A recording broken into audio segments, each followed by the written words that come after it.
Te dio un chance. Has vencido. Un año que la gente ha llamado difícil o muy difícil. Usted lo ha vencido, usted está aquí. Gloria a Dios. Y estamos en su casa. Mucha gente pensaba que en este año no regresaríamos a la iglesia. Y estamos aquí. Gloria a Dios. Gloria a Dios en las alturas. Paz en la tierra. Aleluya. Bien, voy a entrar con ustedes en la dinámica de la predicación de hoy. Hoy les hablo de la autoridad del nombre, que es la miniserie que estamos trabajando. Es una predicación un poquito corta, no va a ser muy extensa como otras. Y nos toca para hoy hablarle de la unión hipostática.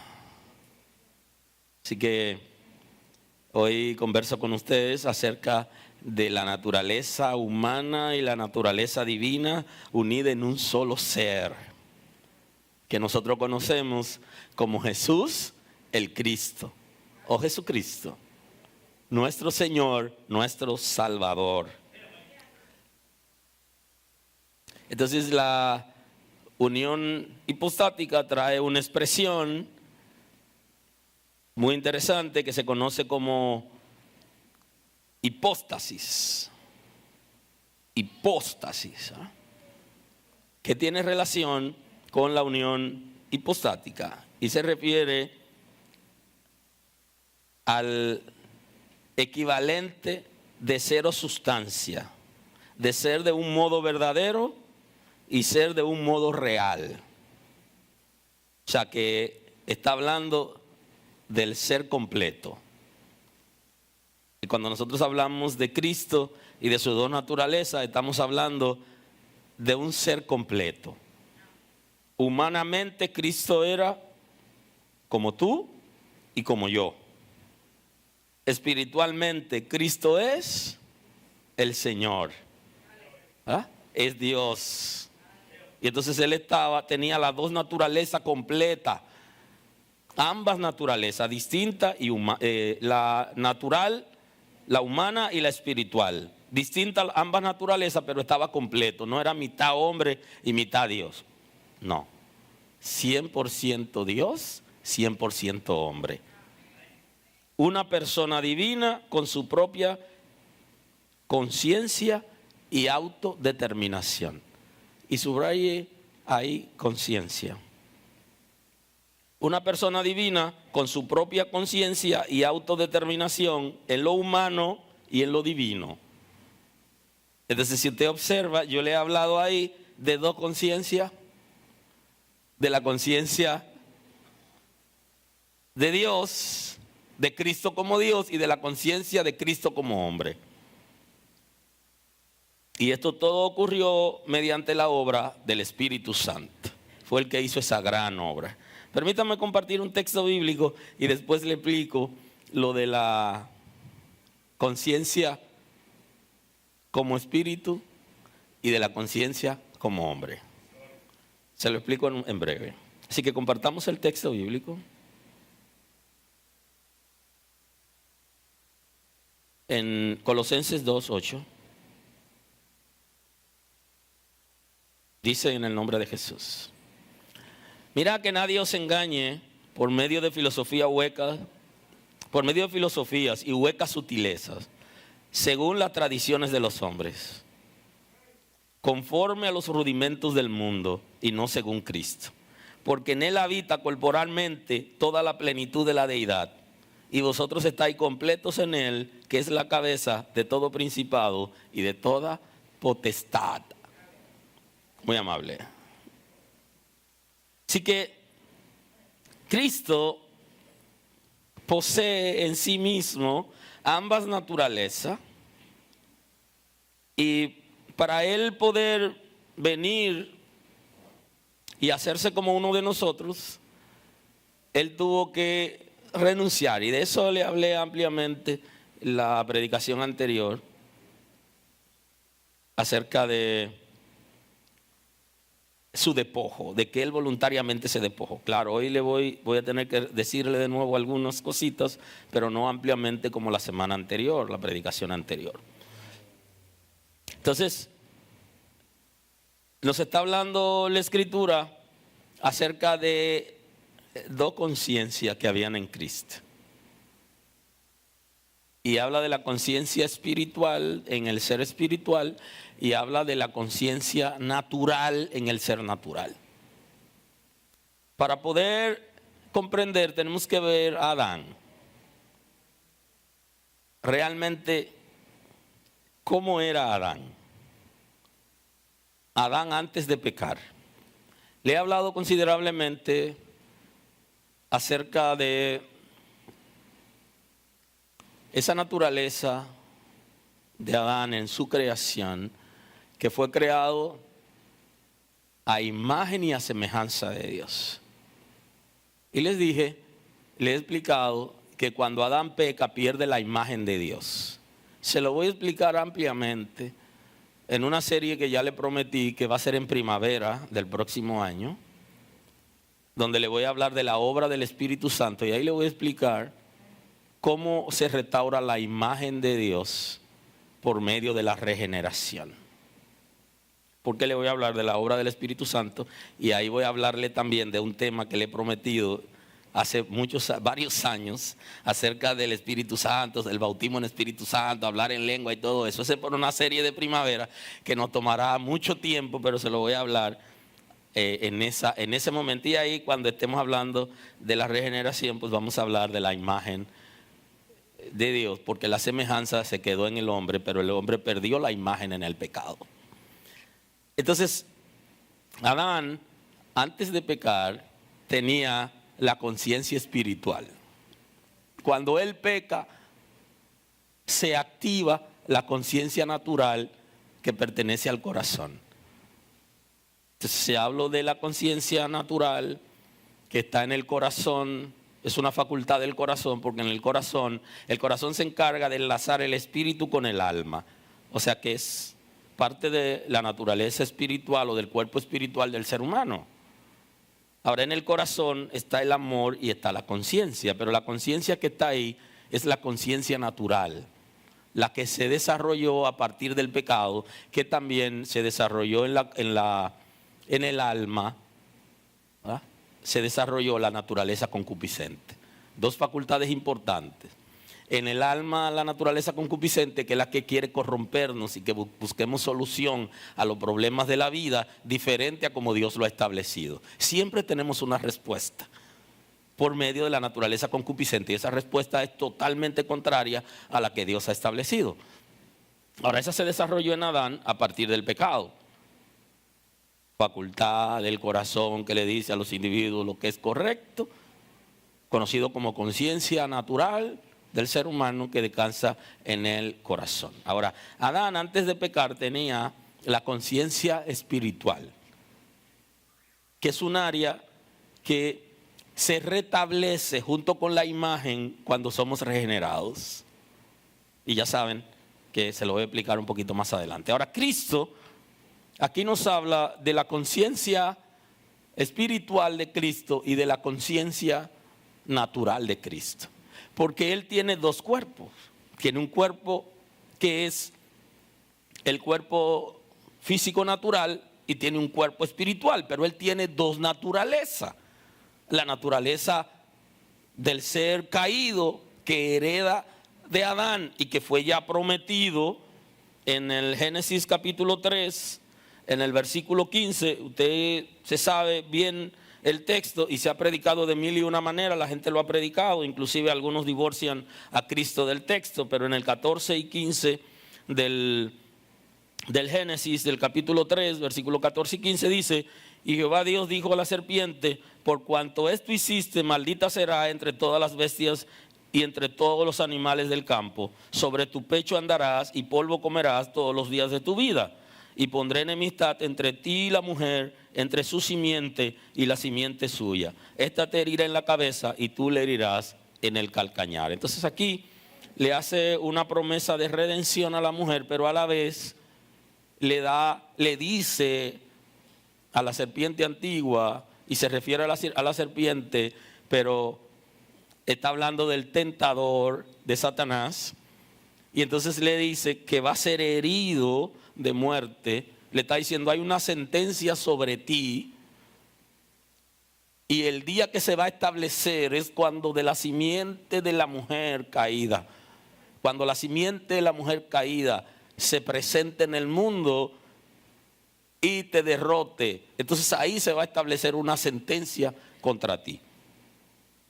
Ese pleito desde la eternidad de Cristo con los espíritus del mal, se lo he explicado antes, porque cuando el Padre introduce a su Hijo al mundo y dice adórenlo, y hablo del mundo de la alta creación, adórenlo todos los ángeles del cielo, hubo una resistencia de los Bel y de otros ángeles que se sublevaron a adorar a Cristo, y ahí comenzó todo. Y por eso la Escritura nos habla de que Cristo es el Cordero inmolado desde antes de la creación del mundo. O sea que antes de hacer el hombre ya Dios tenía la respuesta. Ahora, Adán, cuando es creado, él estaba en capacidad de vencer al infierno y vencer los demonios. Por eso Dios le dijo, no coma del árbol, del fruto del árbol que va a producir conocimiento de la ciencia del bien y del mal. Entonces, en esa expresión que Dios le está diciendo a Adán, él tenía la capacidad para no tomarlo. Porque Adán y Eva tenían la conciencia espiritual, que también pertenece a Dios y que pertenece a Cristo, que es el conocimiento de las cosas del cielo, de las cosas de Dios, y tener una relación con Dios y una capacidad extraordinaria para ver cosas que no son físicas. Aleluya. Cuando usted estudia la persona de Cristo a partir de los evangelios, no tiene que ir a ninguna teología para ver esto, lo puede ver en los evangelios puramente y simple. Se va a encontrar con que Jesús tiene conocimiento de las cosas que están en la tierra y de las cosas que están en el cielo, porque Él tiene conciencia espiritual. El que tiene conciencia espiritual está en capacidad de tener una vida diferente porque tiene un ángulo mucho más amplio de lo que hay en el cielo y de las cosas espirituales que se mueven alrededor de nosotros. Y eso se puede recuperar en el ser humano. Los seres humanos pueden recuperarla por medio de la regeneración. Por eso decía que se lo voy a explicar un poquito más adelante. O sea, nosotros los seres humanos podemos recuperar por medio de la transformación de nuestro espíritu, la conciencia espiritual, que es lo que pierde Adán cuando peca. Adán pierde la conciencia espiritual, y se lo he explicado en una serie que anda por ahí que se llama creo que la triple transición o doble transición, donde le he explicado de que hay una transición que hizo Adán, que fue pasar de ser espiritual a ser natural, porque él primero tenía conciencia espiritual, luego pasó a ser natural cuando peca, porque pierde ese conocimiento espiritual. Y entonces le hablo de la siguiente transición en esa predicación que anda por ahí, donde nosotros pasamos de ser naturales y carnales para ser espirituales por medio de la regeneración. Y entonces la tercera transición es cuando los creyentes que ya conocen la palabra, conocen la revelación, retroceden al posicionamiento de Adán en su segunda etapa, que es cuando peca.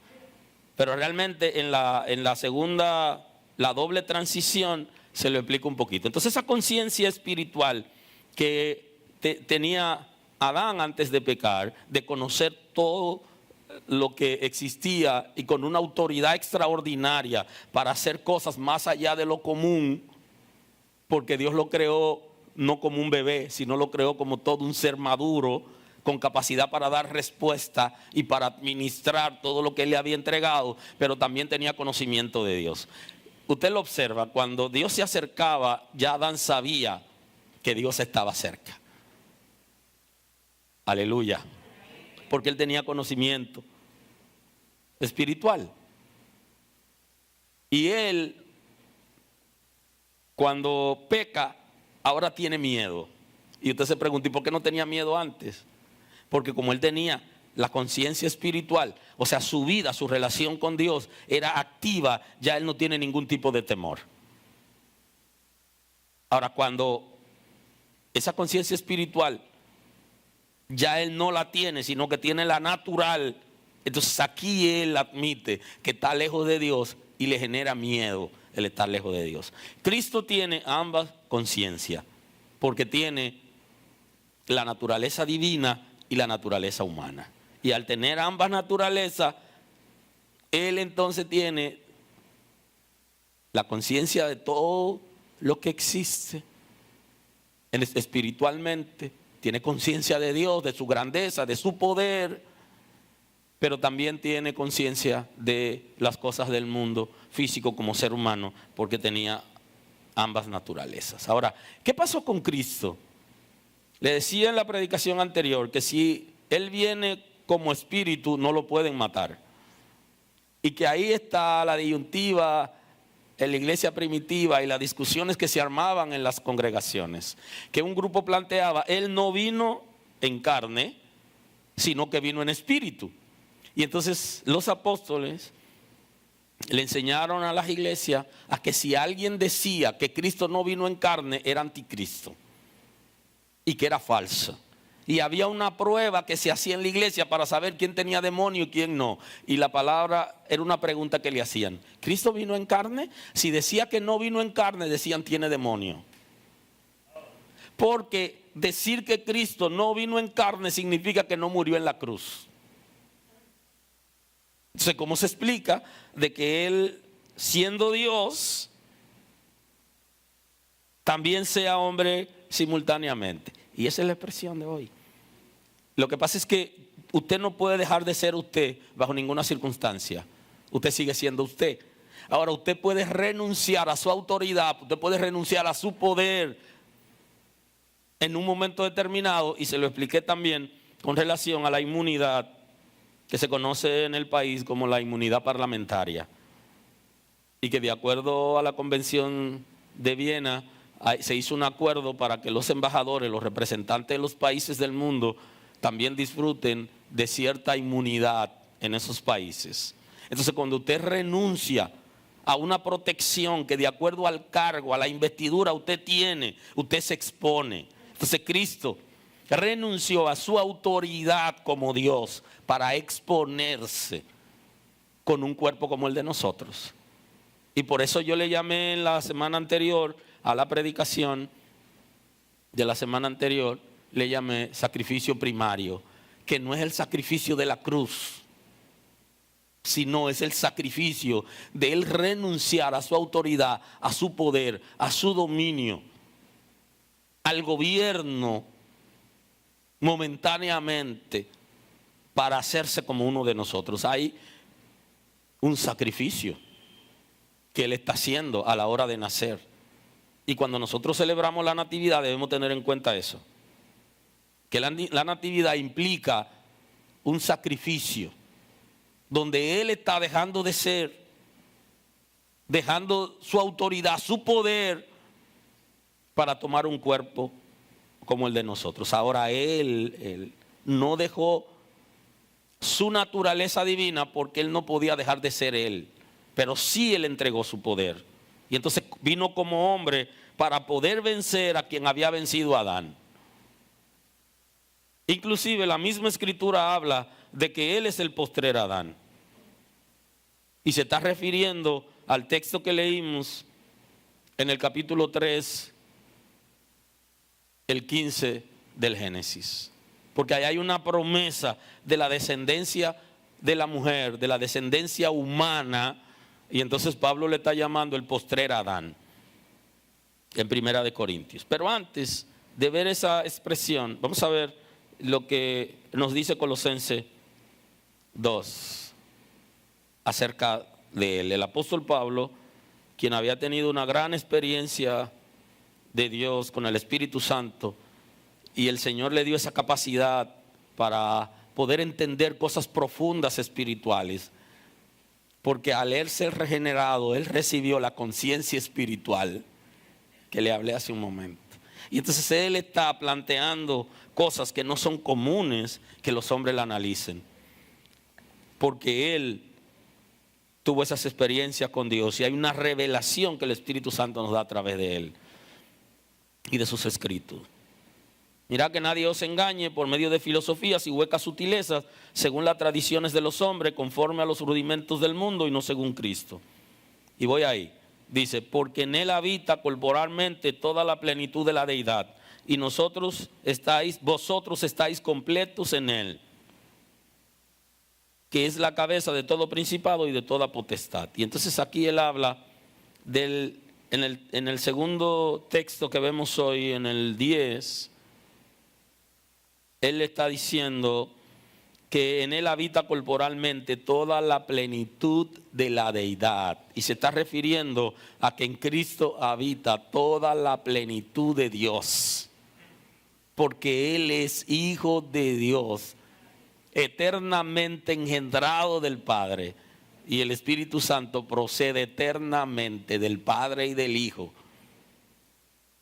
Y esa combinación de la pluralidad y la singularidad de Dios también es un poquito difícil para el ser humano entender, de la misma manera que no puede comprender que Cristo, siendo Dios, el Verbo se haya hecho carne y que habitó entre nosotros y que vimos su gloria como de la unigénito del Padre, como establece el texto bíblico.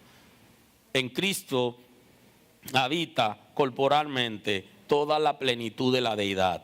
O sea que Cristo, aún con su cuerpo terrenal, el apóstol Pablo nos está dando la revelación que en él estaba corporalmente, plenamente, la naturaleza de Dios en él, además de la naturaleza humana que fue la que vino a la tierra. Porque Cristo no podía renunciar a su esencia, porque dejaba de ser él, sencillamente. Él lo que renuncia es al poder que corresponde a su investidura como hijo de Dios, como creador del universo.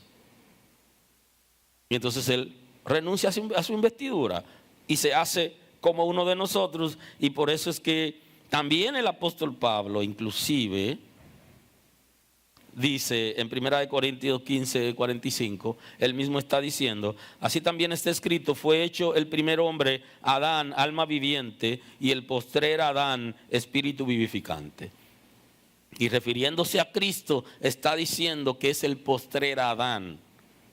Literalmente está diciendo que se hizo hombre, que se hizo carne y que vino a representar a Adán. Ahora él explica la diferencia entre el primer Adán y el segundo Adán. El primer Adán es el padre de la humanidad. El segundo Adán es el que rescata de la humanidad, la rescata del pecado y de la mano del infierno, que había tenido un acta espiritual que se levantó cuando Adán pecó y que la tenía el enemigo debajo de su brazo, y eso era lo que sacaba como una manera de ejercer derecho y dominio sobre el ser humano. Yo tengo derecho sobre él, y entonces Cristo viene a arrebatarle, a quitarle el acta que se había levantado mediante el pecado original donde Adán había fracasado. Y entonces era necesario esto, porque si no, todavía el enemigo tuviera derecho sobre nosotros. Por eso le decía en el comentario del principio, antes de orar, de que el inconverso no puede celebrar la natividad de Cristo, en el sentido de que lo ha recibido porque no ha nacido en su corazón. Pero en expresión de fe puede hacerlo porque él tiene la oportunidad. El que no ha conocido al Señor tiene la oportunidad, porque como Cristo ya le arrebató el acta de los decretos que eran contrarios a nosotros y que le daban legalidad a Satanás para tener dominio sobre nosotros, Cristo se la arrebató. Y cuando el inconverso decida arrepentirse, reconocer voluntariamente que es pecador y rendirse delante del Señor, entonces algo va a pasar con él, porque él tiene derecho a hacer eso, que la natividad se lo ofrece, que el nacimiento de Cristo, que ha nacido para eso, le da la oportunidad. Y por eso el concepto, ha nacido el Salvador, quien va a salvar la humanidad. Ahora, es bueno que también pueda nacer en nosotros. Y entonces, ¿Cuál es la diferencia de Adán y de Cristo? Vamos a ver el texto bíblico. Dice que Adán es alma viviente, porque Adán primero fue hecho carne y luego se sopló vida. Cristo no fue hecho carne primero.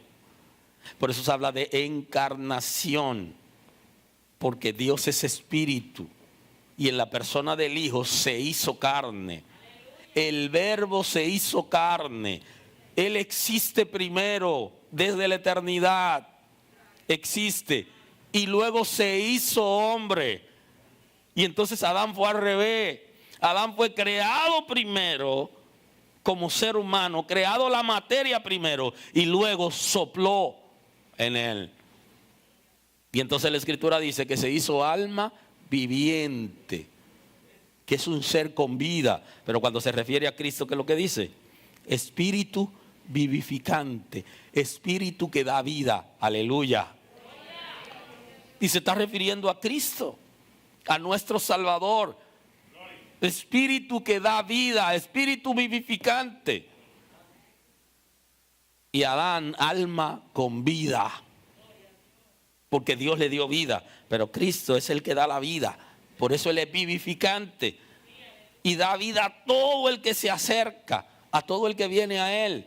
Claro, nos ha regalado la vida originalmente, pero la vida para el mundo físico, que es limitada y que es pasajera, aunque alguna gente aún en las iglesias no lo han entendido y creen que se van a quedar aquí y están preparándose para quedarse para siempre, pero un día se van a tener que ir. Esa es la realidad. Pero la vida que ofrece Cristo es la vida eterna, la vida permanente. Permanente al lado de Dios, que es el concepto de vida eterna. Porque el concepto bíblico de vida eterna no es vivir para siempre con un cuerpo pecaminoso en la tierra, no. El concepto de vida eterna es vivir para siempre al lado de Dios, aun cuando no estemos en el cuerpo físico. Por eso cuando un creyente muere, no lo vemos igual que cuando muere un inconverso, porque hay vida en esa persona, más allá de la muerte física. Entonces aquí está haciendo la comparación, ¿verdad?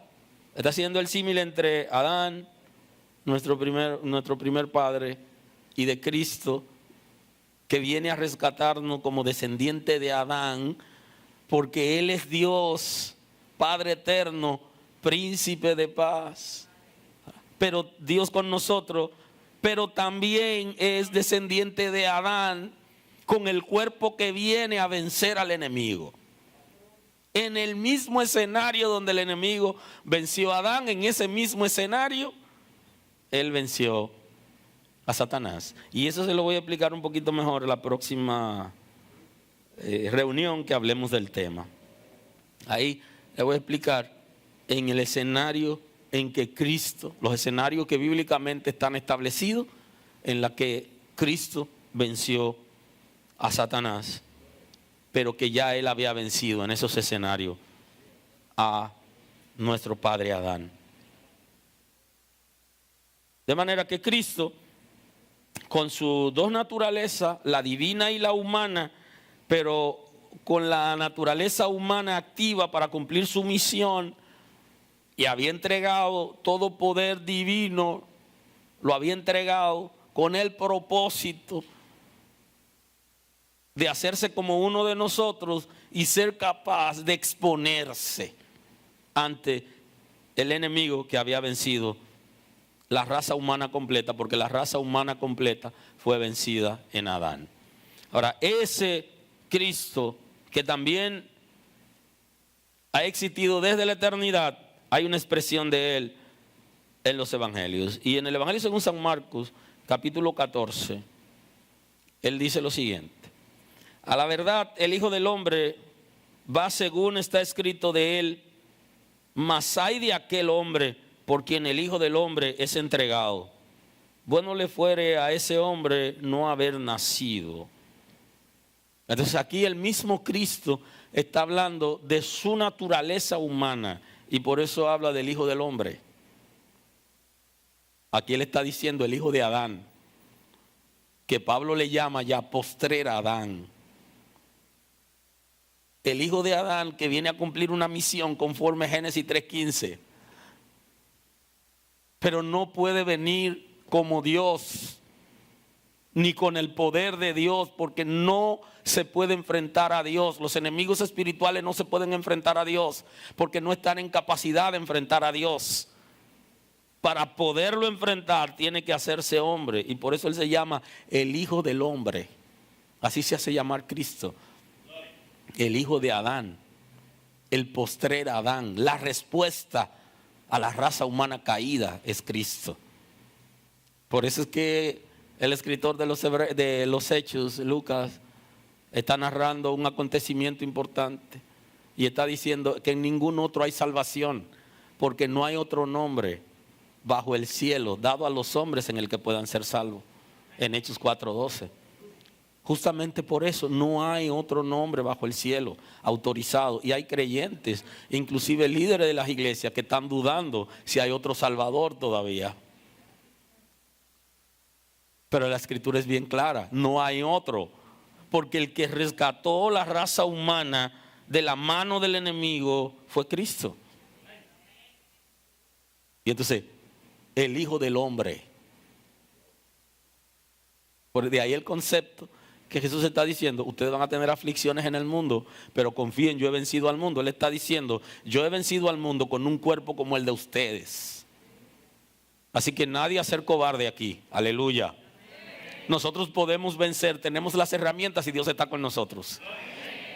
Y Él nos va a dar la fuerza. Y una cosa sí sabe el enemigo, y es que ya Él fue derrotado por Cristo en la cruz del Calvario. Y a Cristo Él no pudo derrotarlo. Y nosotros, si estamos en Cristo, no podemos ser derrotados, porque estamos en Él.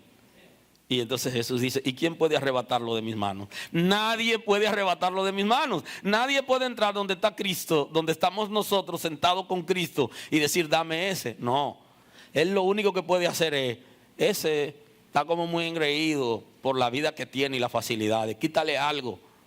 Y te va a negar. Y eso es un proceso de prueba que alguien puede vivir, pero no puede entrar y decir: dame ese. No puede, se equivocó. Aleluya. Aleluya. Nadie puede arrebatarnos de la mano del Señor.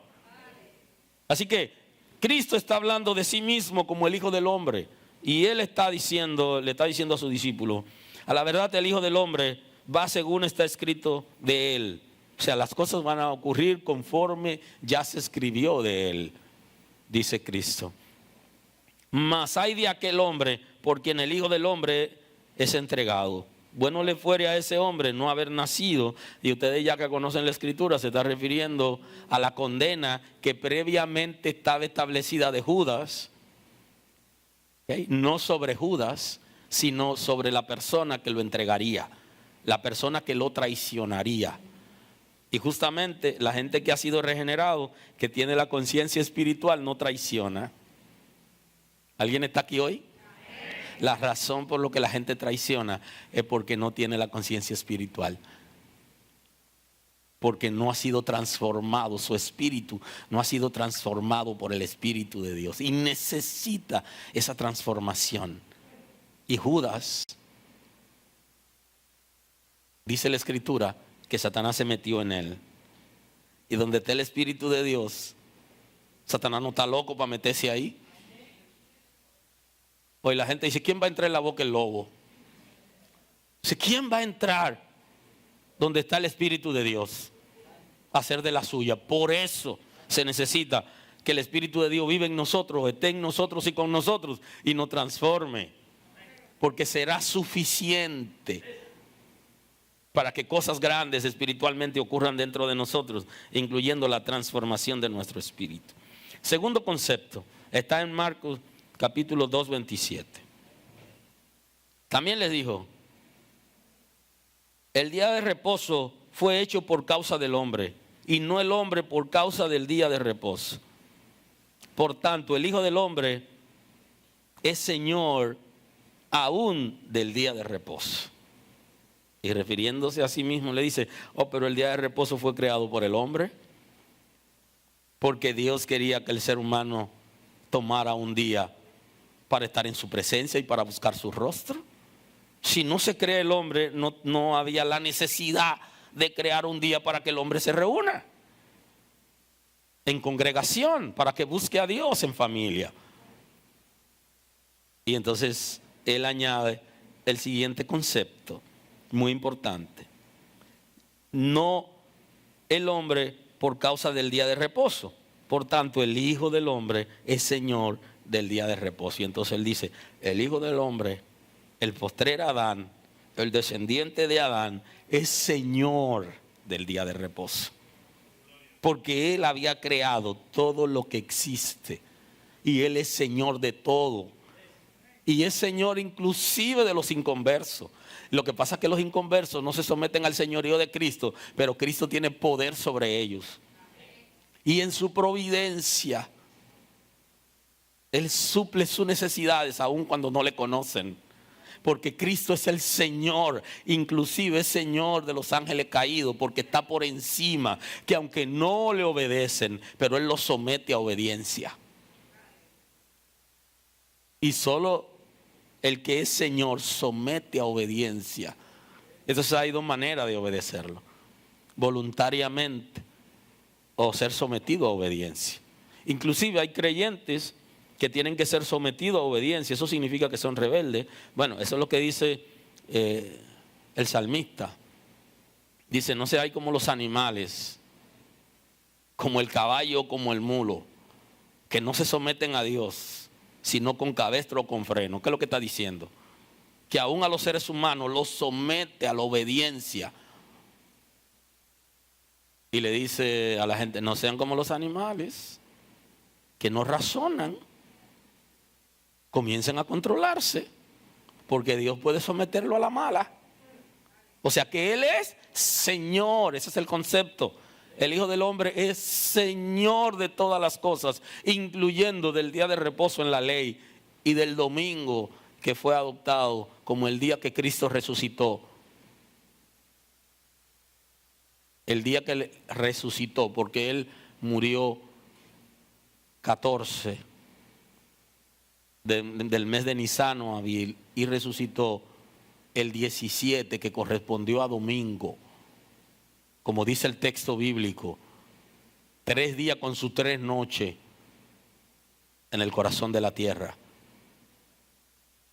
porque la Pascua así estaba establecido. Y entonces la iglesia primitiva adoptó el día que Cristo resucitó para hacer las reuniones. Cristo es Señor del sábado y Cristo es Señor del domingo. Aleluya. Y Cristo está por encima del sábado para los judíos y Cristo está por encima del domingo para la iglesia.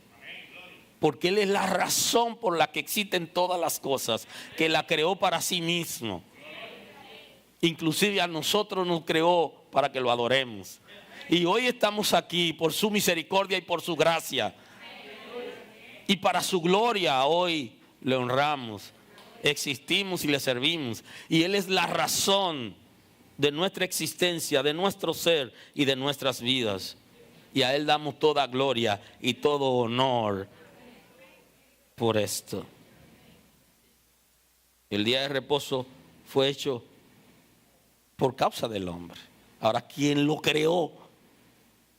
Es el Hijo del Hombre, que es el concepto que estamos viendo, que es el postrer Adán, que es el descendiente de Adán, que ha venido con conciencia espiritual y con conciencia natural. 2 naturalezas, un solo ser. Y entro en la parte final de la predicación de hoy, de esta ligera introducción acerca de la unión hipostática. Nuestro Señor y Salvador decidió despojarse voluntariamente de su autoridad, de su poder, de su majestad, para exponerse a nuestros enemigos. Cuando nosotros estamos hablando de la natividad, y que lo estoy considerando en esta predicación de la autoridad del nombre, nosotros estamos diciendo que Cristo decidió exponerse ante sus enemigos.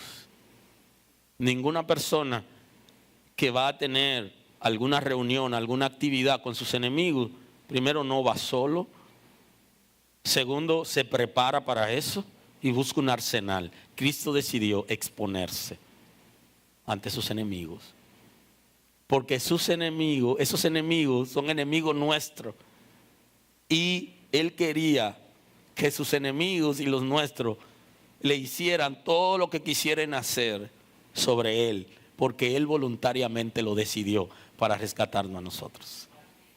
Eso lo explica el texto bíblico, que es ya en la conclusión de la predicación de hoy. Lo explica el Evangelio según San Juan en el capítulo 10, el versículo 14. Ahí el Señor nos explica el concepto. Y dice: yo soy el buen pastor, conozco mis ovejas y las mías me conocen, así como el Padre me conoce y yo conozco al Padre. Dato interesante, conciencia espiritual ahí se refleja. Dice que Él conoce al Padre y que el Padre lo conoce. Aleluya. Y dice que Él es el buen pastor y que Él conoce sus ovejas y que sus ovejas lo conocen a Él. Dele mente. Si usted es oveja del prado de Jesús, usted lo conoce a Él. Y Él lo conoce a usted. Y hay una expresión interesante que aparece, un concepto para el día del juicio, que alguien le va a decir: yo hice milagro en tu nombre, búscame ahí, que yo estoy ahí. Él le va a decir: yo no lo conozco, porque Él conoce los que son sus ovejas. Aleluya. Y hay gente que están en las congregaciones, pero no son ovejas de Cristo. Y entonces Cristo no lo conoce. Y le dice: apártense de mí, hacedores de maldad. No lo conozco. Las ovejas conocen al pastor y el pastor conoce las ovejas. Y Cristo está diciendo que Él es el buen pastor. Y ya saben, el concepto buen pastor establece una diferencia en el concepto asalariado. El concepto del pastor asalariado es aquel que está más pendiente de lo que recibe de la gente que el dueño de las ovejas, que es el que protege las ovejas aún con su vida. Aleluya. Y ahí viene el concepto buen pastor. Aquel que es capaz de proteger las ovejas aún con su vida, porque no está pendiente solamente de la leche y de la lana de las ovejas. Y entonces el asalariado es el que está pendiente solamente de la lana y de la leche, y no está pendiente de otra cosa. Y cuando se arma el rebú, se manda corriendo porque tiene que proteger su vida. Pero el buen pastor se enfrenta a los enemigos de las ovejas y aún da su vida para protegerlas. Y ese es el concepto de buen pastor que Cristo está diciendo. Y Él es el buen pastor, y damos testimonio de eso, porque Él, y justamente en el concepto que analizamos hoy, porque Él se expuso ante sus enemigos para que le hicieran lo que ellos quisieran. Él aceptó el desafío para rescatarnos a nosotros. Aleluya. Y entonces habla de que Él conoce al Padre y el Padre lo conoce a Él, y eso es conciencia espiritual. Y pongo mi vida por las ovejas, le dice. Y yo pongo mi vida por las ovejas, capaz de sacrificarse por las ovejas. También tengo otras ovejas que no son de este redil. Aquellas también debo traer, y oirán mi voz, y habrá un rebaño y un pastor. Jesús en ese discurso habló de mí. Habló de ustedes. No solamente mis rediles, los descendientes de Abraham, no es esta nación solamente, sino que los gentiles son otras ovejas que van a escuchar mi voz. Y nosotros, los gentiles, hemos escuchado la voz de Dios y hemos decidido que Cristo sea nuestro pastor. Aleluya.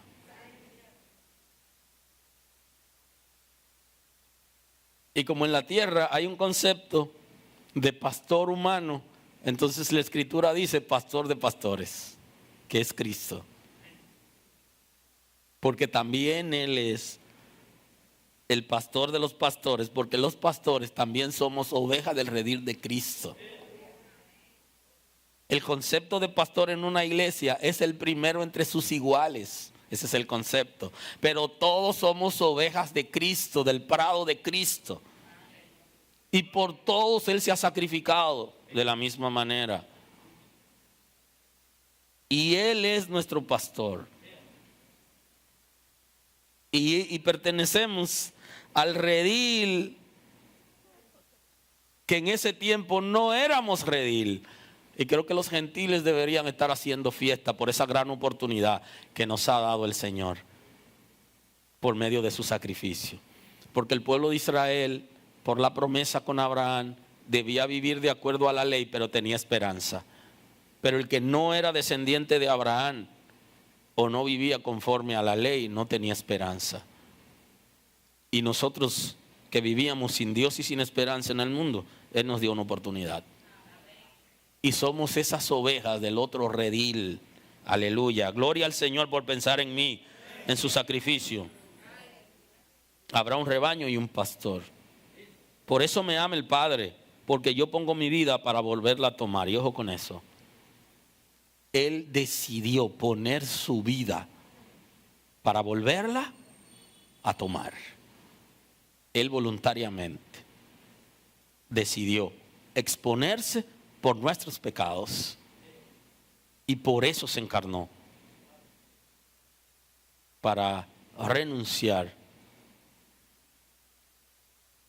al poder, al control, a la autoridad, a la majestad, y para exponerse con nuestros enemigos. Por eso me ama el Padre, porque yo pongo mi vida para volverla a tomar. Nadie me la quita, anote eso, sino que yo de mí mismo la pongo. Él decidió ponerla a Él. Osará alguno morir por los buenos, mas Cristo murió por nosotros cuando aún éramos pecadores. Cuando nadie daba nada por nosotros, Cristo se entregó por nosotros. Estábamos en el mundo triste y sin esperanza, adolorido, cargado, y Él nos rescató. Y quisiera hoy, antes de concluir, que reflexionen en quiénes eran antes de conocer a Dios y quiénes somos hoy. El Señor nos ha hecho gente. No abandone a Dios. No rechace a Dios. Ríndase delante de Él. Y perdóneme, yo hablé por mí, yo no sé de usted. Pero ¿quién era yo antes de conocer al Señor? ¿Cómo era mi vida? Triste, cargado, sin esperanza, trabajado, herido. Aleluya. ¿Y cómo que dice el coro? Con vino y aceite me unió. Dele ahí, Jerry. ¿Cómo que dice? Aleluya. Así estamos. Gloria a Dios. Yo pongo mi vida para volverla a tomar. Nadie me la quita, sino que yo de mí mismo la pongo. Tengo poder para ponerla. Tengo poder para volverla a tomar. Este mandamiento recibí de mi Padre. Y Él está diciendo que Él voluntariamente, no fue que lo agarraron involuntariamente y lo obligaron, no. Y observe en la crucifixión que lo hicieron con sus brazos abiertos. Así que como están los brazos de Cristo abiertos en la cruz, así debe estar la iglesia abierta para recibir a todos aquellos que pertenecen al redil del Señor y que ya el Señor se ha sacrificado en la cruz para que lo tengamos. Aleluya.